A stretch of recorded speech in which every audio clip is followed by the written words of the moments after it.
We want The Hobbit to be a visual experience that goes several steps beyond Lord of the Rings.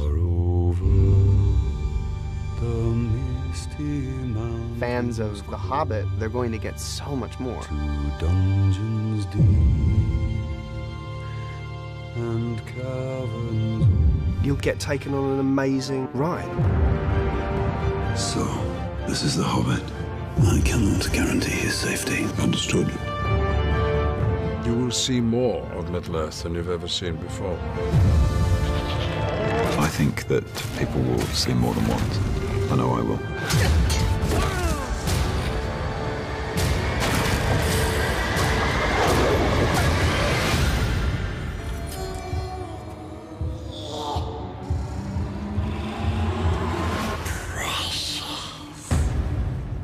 When we made The Lord of the Rings, I was absolutely sure that that was going to be a once-in-a-lifetime experience.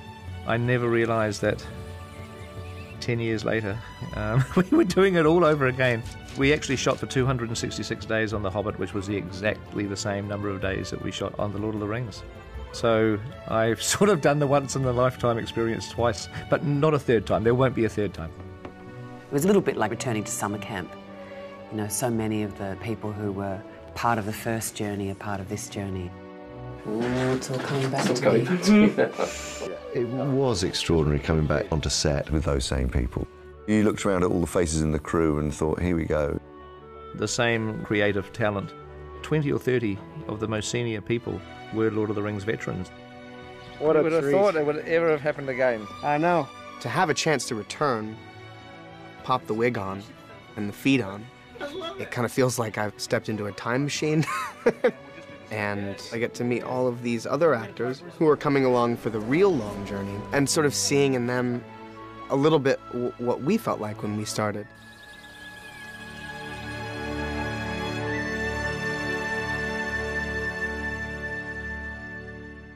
The Hobbit is actually Professor Tolkien's most beloved book, and it's your first introduction to Middle-earth for a lot of readers. The story of The Hobbit takes place 60 years before the events in The Lord of the Rings. Bilbo Baggins. I'm looking for someone to share in an adventure. We join Bilbo, as the book The Hobbit does, as a kind of home-loving, fairly solitary hobbit. They like their comfort, they like their food, and they treat strangers with suspicion. So the worst thing that could happen in Bilbo Baggins' life is to suddenly be dragged off into a dangerous adventure. Mr. Baggins? At your service. Fortune comes knocking on his door in the shape of 13 dwarves. Far over the misty mountains cold. Far to the east, over ranges and rivers, lies a single solitary peak. The dwarves' home is called Erebor, otherwise known as the Lonely Mountain. When you enter, you're in the middle of this vast subterranean palace carved out of solid rock. Gold and jewels were the resource on which they built their dwarf kingdom. There was this huge amount of gold which attracted the dragon, Smaug. Dwarves try to defend Erebor, but there's nothing they can do. Erebor is literally ripped apart. Since then, the dwarves have been a wandering people, and many of us have been homeless. We will seize this chance to take back Erebor! The dwarves that turn up at Bag End are the only volunteers that have decided to back this quest. 13 people. You asked me to find the 14th member of this company, and I have chosen Mr. Baggins. Me? No. The one thing with hobbits is that they are very stealthy, and that's exactly the quality that Gandalf the Wizard is looking for. You'll have a tale or two to tell when you come back. Can you promise that I will come back? No. Which brings us to the question, why does he go then? And of course, why he goes is because he knows he will never ever have another opportunity like this. Wait! Whoa. Welcome, Master Baggins, to the company of Thorin Oakenshield. Thorin is a direct descendant of a line of kings that stretches almost back to the beginnings of the dwarvish race itself. He's gone from prince to pauper, and he's a battle-hardened warrior.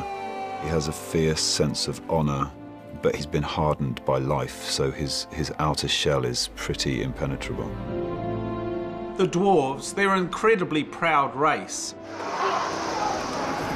They have a fire in their blood. They would unnervingly take on any race. They're the kind of people you'd want on your side in a fight. We are very loyal, and we would do anything for our brothers.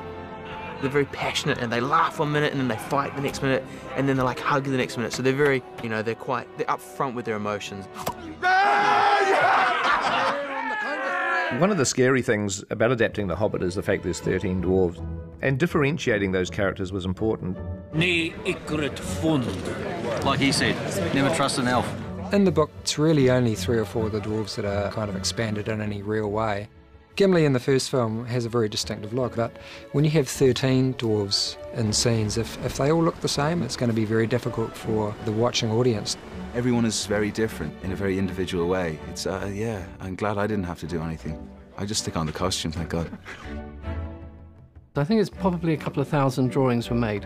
Millions of different ideas, running all over the place. If they were all standing on a mountainside, you had to know who they were, just from the shape. That's great. This is the best part of the whole job. You're not funny. It's supposed to be a light spritz. It is. Oh, no. Each dwarf has his own look and his own style and their own weapons. Shut your mouth! We managed to invent all kinds of interesting methods of warfare. Some fun, some lethal, or some fun, but all lethal. In the end, Pete fell in love with each and every one of those characters. And as much as there's a little bit of dwarf in Peter, I think there's a little bit of Peter in all those dwarfs. Here we go, rotate. The wonderful thing about Peter and his team is that they make it the book and something else. People always say, well, it's this very relatively slight novel, and so how come it's 3 movies? The Hobbit was almost a lifetime's work for Tolkien. We went into the appendices, which you find at the end of The Lord of the Rings, and you learn very specifically about events that occurred in The Hobbit. We're actually expanding The Hobbit, but using Tolkien's notes in the appendices very much as our blueprint. Gandalf, where are you going? Gandalf in The Hobbit, he's often away doing other business, and quite what that is not revealed in the novel. In the films, we get to see what Gandalf was up to when he wasn't on the journey. Tolkien, he created a whole world, the different creatures or people who live in that world, and real history stretching back thousands of years. There's going to be some new characters that are part of Tolkien's story that people haven't thought about. The dark part has found a way back into the world. Excitement looms. Well, Radagast is a wizard. One of the 5. We know that he's an animal-loving, forest-dwelling wizard. Your mind instantly goes to a ragged hermit-type figure. But he loves the animals, and the birds in the bushes. I'll draw them off! Go!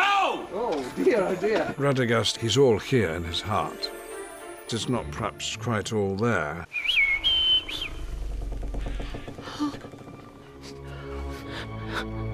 The trees! They're diseased! Radagast discovers that something's going wrong in his immaculate forest. Trees are dying, animals are dying. Something's wrong, something's terribly wrong. Middle-earth seems to be just beginning to rumble and tumble. For 400 years, we have lived in peace. Are we at peace? Orcs attacked us on the road.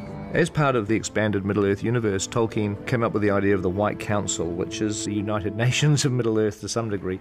Gandalf, Elrond, Galadriel, Saruman, they play a role in illuminating those sort of broader political landscape. The White Council. They represent enormous power. There's suspicion amongst all of them that there's this building power of evil getting stronger and stronger.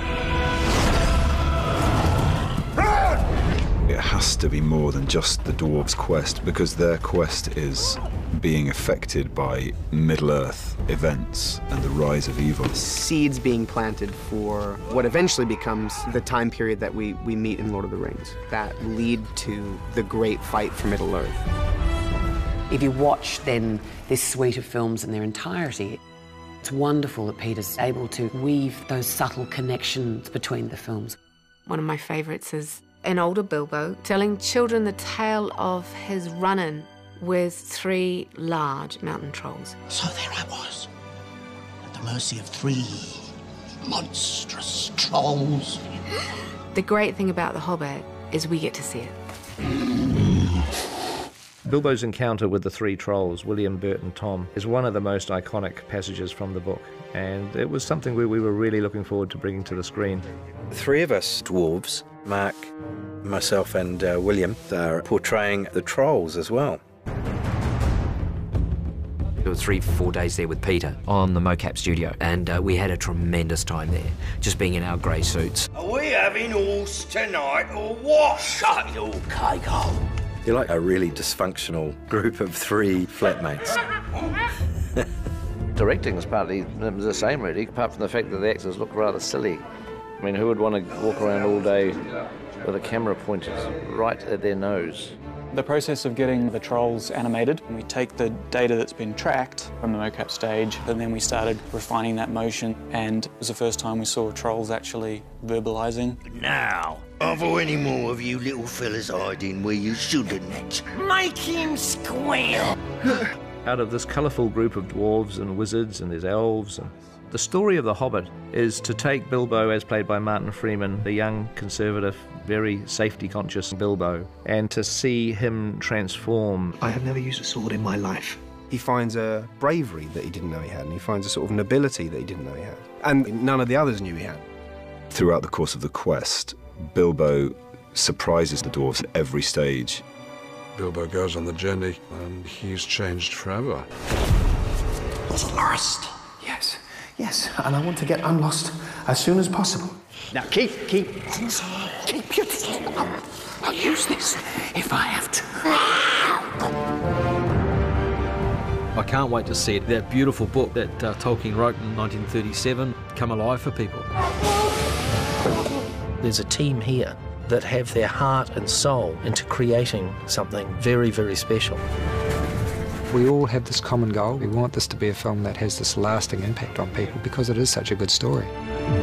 Whatever age you are, trying to remember the sense of awe you had as a child. Hopefully you will leave with that awe firmly in place. It's magic, pure magic, and you believe it.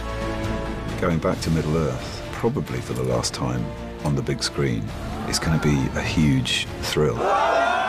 For the fans, these films are a return to a world that is both familiar but also entirely unexpected. I'm going on an adventure! Step into the world, step into Middle-earth, come on this adventure with us.